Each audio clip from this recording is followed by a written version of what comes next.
welcome to Triad News 360 for February 28th, 2018. I'm Paris Dunford. And I'm Kevin McMahon. Coming up on today's show, we have a video game controversy. And we are live from downtown High Point with some surprising information about drowsy driving. This past weekend had some warmer weather, and with it, some decided to strip down and run free. Triad News 360 reporter Maximilian Thomas has more on who is running around in the buff. Bags upon bags of what looks like cotton candy, though I doubt anyone would want to eat this fluff. Even though it's still winter, there are some that are losing their coats a little early this year. It's the 24th annual Shearing Day at Rising Meadow Farm. This is an event where families can enjoy the scenery, have some good food, and of course observe sheep shearing.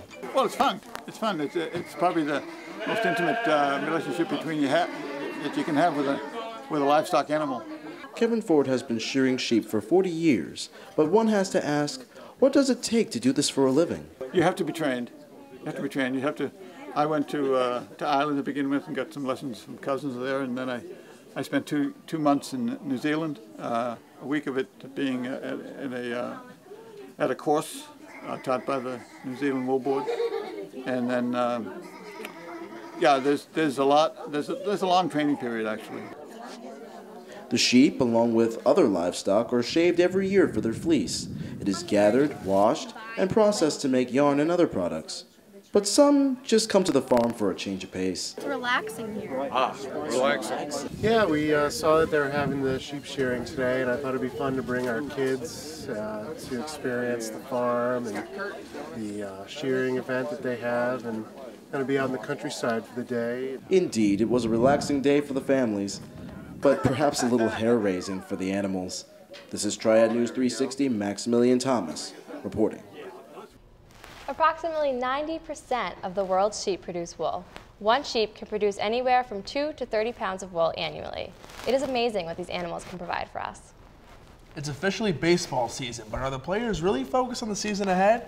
The HPU baseball team might seem a little preoccupied. On the popular video game Fortnite, Triad News 360 reporter Ashley Brooke Daniels went inside the clubhouse to see what all the yelling's about.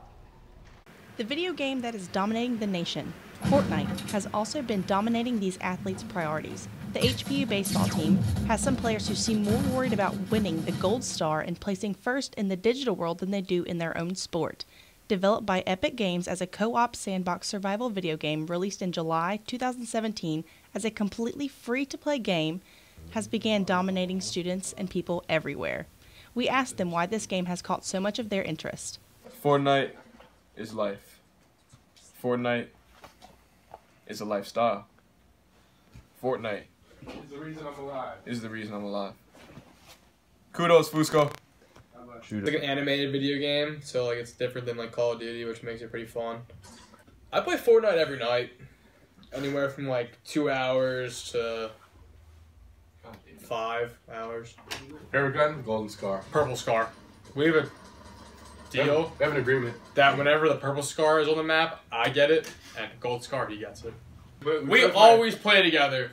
We play with his Latin American friends, Andres and Ethan. Come on, Fortnite, you can do it! Come on, baby. I will hide in this room and wait for...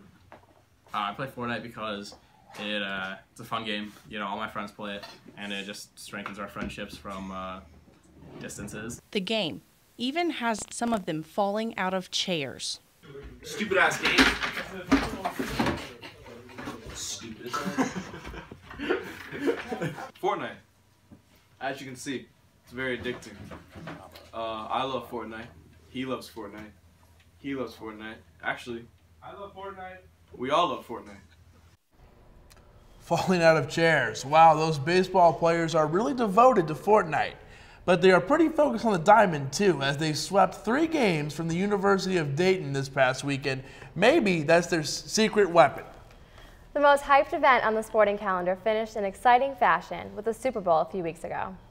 The success of the underdog Eagles was not enough to stop viewership falling 7% to the lowest level since 2009. Contrast this with the sporting video games. Esports gaming platform Twitch hit a record 355 billion minutes watched in 2017. Add all those minutes up, and that's the equivalent of 675,000 years. It is no surprise that many kids play video games, but what may surprise you is what's in them. Some video games are entering a massive controversy that is catching the attention of government leaders. Triad News 360 reporter Nate Greenstein has more on the money within the game. 16-year-old Braxton Miller loves to play sports games, and so do millions of other children. One popular sports game, Madden 18, made by EA, sold way past its $938,000 goal. I've seen actual games, like I've seen basketball and watched it, and I want to see if I can make my own person and get them as high as I want to get them. And I feel like it's really immersive experience when you play sports games.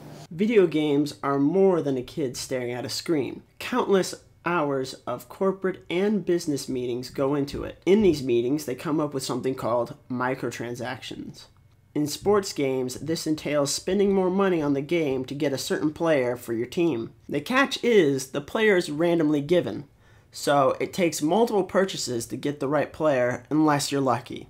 Rocket League, I've probably spent like over $300 in crates. Fortnite, it was $10 for the Battle Pass. The Season's Pass for COD, which is $50, I think.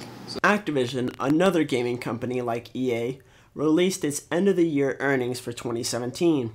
The company made $7.1 billion. $4 billion of that was from microtransactions. This works well in both netting a large amount of money, and not all of the purchases are bad. Rocket League, it's all aesthetics. Anything you buy, like any crate you roll, it's just to make your car look cooler. It's not making it any better, in a sense. Countries and states all over are starting to see if this practice is considered gambling. Consumers are standing up for themselves.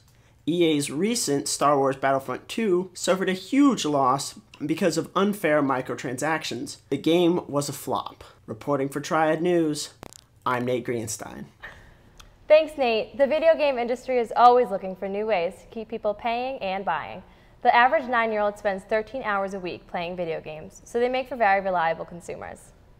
Up next, we have the country's reaction to the newest edition of the star-filled Kardashian family. And we are live with some facts that may surprise you about drowsy driving. Don't go too far. We'll be right back.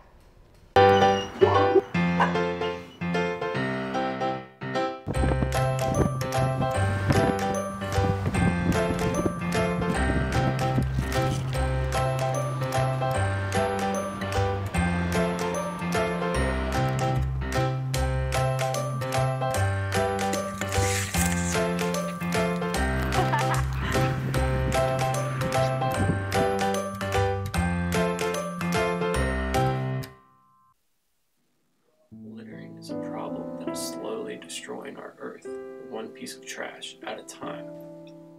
$11.5 billion is spent each year cleaning up litter among the United States. Cigarette butts account for 50% of all litter in America. Be responsible with your trash.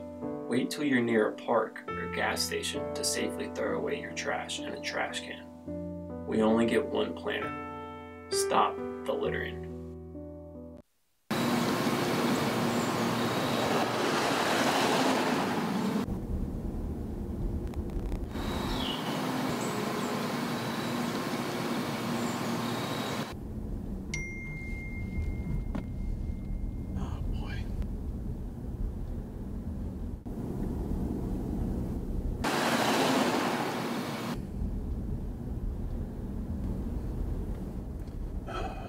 How am I going to pay for this?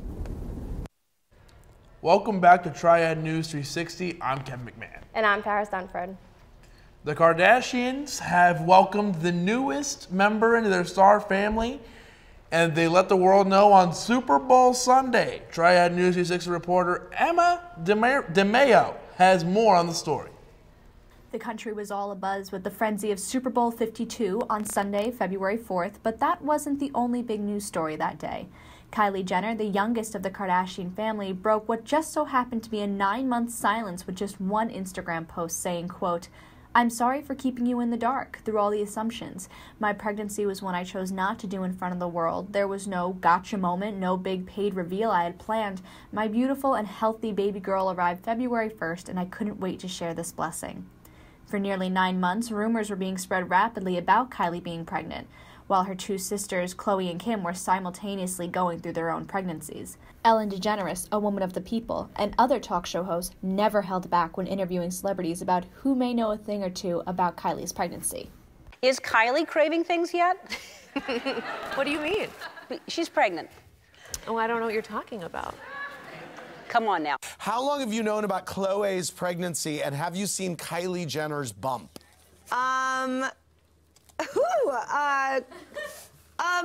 Chloe, a while. I saw her at Kim's baby shower. Right. And I won't say anything about Kylie. You mean mentioning that they were pregnant? Yeah. All right. They're not, but you have lots of pregnant children right now. You do.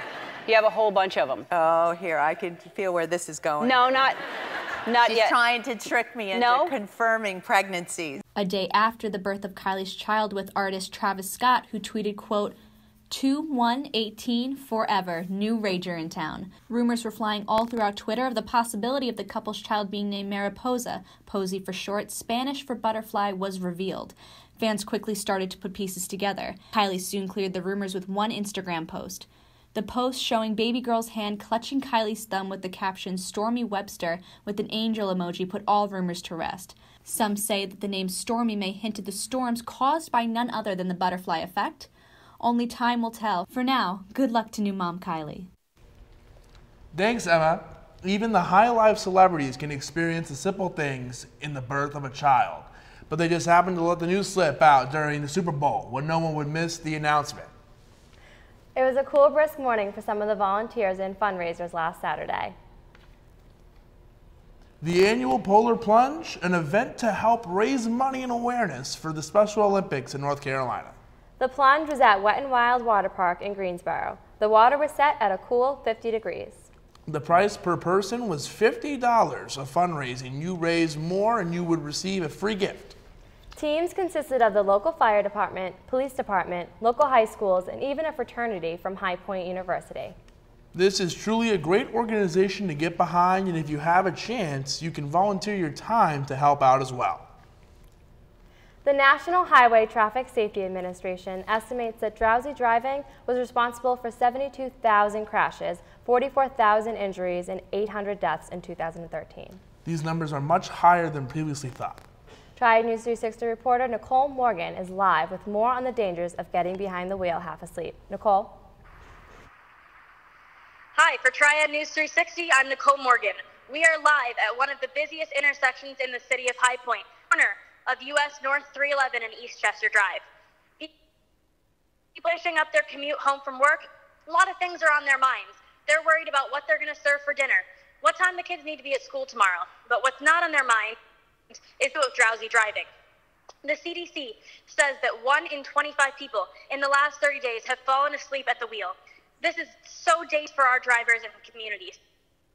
But there are signs that we can look out for to make sure that we don't encounter this drowsy driving. First, yawning or excessive blinking at the wheel are key signs to look out for. In addition, running over rumble strips or missing exits through red lights or any other signs of dangerous driving mean that you should pull aside of the road and either take a rest or switch drivers. Behind me, the commute is finishing up, but that doesn't mean that this debate about drowsy driving is going to be finishing up as well. People should be looking out for these signs and making not one of the 800 people that will die this year, most likely from distracted driving. For Triad News 360, I'm Nicole Morgan. Thanks, Nicole. Issues like these need to be at the forefront more often. An estimated 1 in 25 adult drivers report having fallen asleep while driving in the previous 30 days. Coming up on Triad News 360, we have got Panthers sports updates from Triad News 360 sports reporter Nick Zorian. Don't go too far. We're going to be right back. I want to eat apples and bananas. I need to eat apples and bananas. Why can't I eat apples and bananas? Support the Feeding America nationwide network of food banks to help provide meals to those in need. Join us at feedingamerica.org.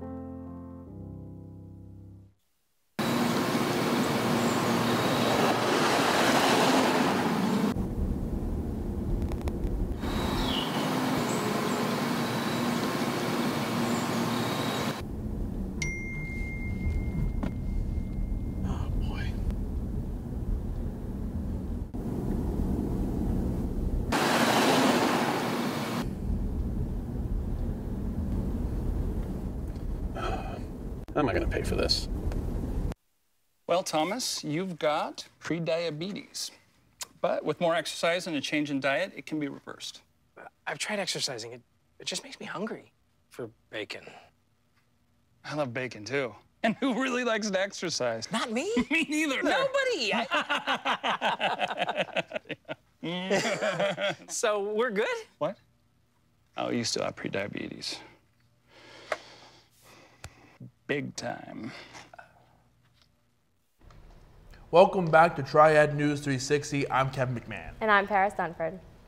Joining us in studio is Triad News 360 reporter Nick Zorian with the scores and more on the Panthers. Big games last night for both basketball teams. How'd they do, Nick? Thanks, Paris and Kevin. The Big South Conference first-round games got underway last night as Longwood traveled to High Point to take on the Panthers in what was going to be a hard-fought battle.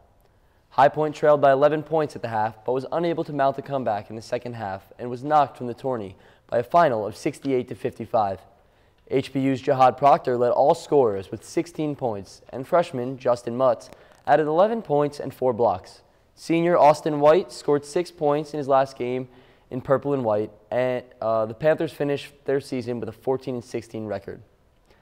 HPU women's basketball played Radford last night in its final home game of the regular season. The Panthers dropped their senior night game by a final of 63-48. Senior Kat Harris reached the 1,000-point total for her career. Harris was one of the 4 seniors, along with Kennedy Curry, Bree Davis, and Hunter Fleming. The High Point University men's lacrosse team dropped its game at St. John Saturday, 16-11. Freshman Asher Knowlton netted 3 goals and 1 assist, making him the first Panther since 2016 to score at least 3 points in 5 straight games. The Panthers are still looking for their first win of the season as they play at Robert Morris this Saturday. HPU baseball was on the road last night against 20th-ranked North Carolina, losing to the Tar Heels 10-0. The Panthers were coming off a 3-game sweep of the Dayton Flyers this past weekend. Last night's loss brings the Panthers' record to 4-4 on the season. The HPU men's track and field team finished 4th in the Big South Indoor Championship Saturday at Liberty University. Sophomore Pablo Romero successfully defended his heptathlon title while setting a new school record with freshman Hochin Bushrock took home Big South Freshman of the Year honors, while senior Alejandro Juan Torres was selected to the All-Academic team. The High Point women's track team placed 3rd in the Big South Indoor Championship.